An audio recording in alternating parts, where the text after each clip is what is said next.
let's start with what I just heard this week, because I'm really still shocked about it.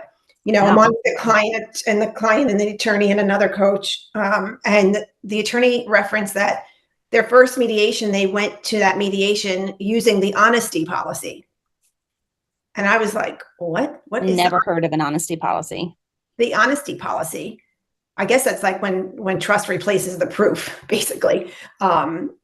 Just suggesting to adopt that is okay, I guess, assuming everyone's being honest. But I don't know what spouse thinks their spouse is being honest about finances when it comes to divorce. But I'm okay working with a spreadsheet as long as we have the supporting documentation. And it just surprises me that they don't require or request documentation when it comes to mediation.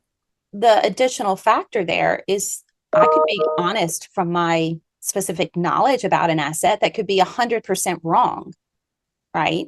That's so really true. that is so important. That's why it's so important that documentation is provided, because how many clients, I would say 99.9% of clients, even financial, advisors, planners, whoever that come through our financial portrait process, they still don't understand how that asset is interpreted in the court sector.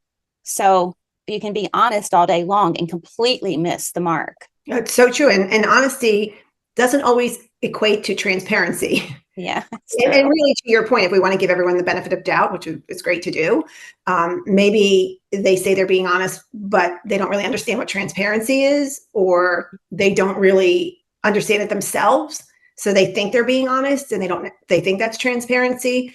But for us in our process, it always comes from verified documentation. That is your protection. It's really not your punishment, although it's painful to get all the information together, and it's nerve-wracking to ask your spouse for documentations, and it's frustrating to get it through your attorney or through the court system. But you really want to verify any data with the documentation, because you can't go back. Once you're divorced, you're divorced. You can't go back. Yeah. And even if you negotiate what you believe is the fact and come to an agreement, a lot of times you can't go back, even if it's before the divorce. I think a lot of people think a mediated agreement can be revised. Most of the time it can, if it's signed, from our experience. So, valuation dates, are there tax impacts that need to be true up? I think that's how you refer to them. There's a lot of variables into every asset and debt that an honesty policy is just not going to cover.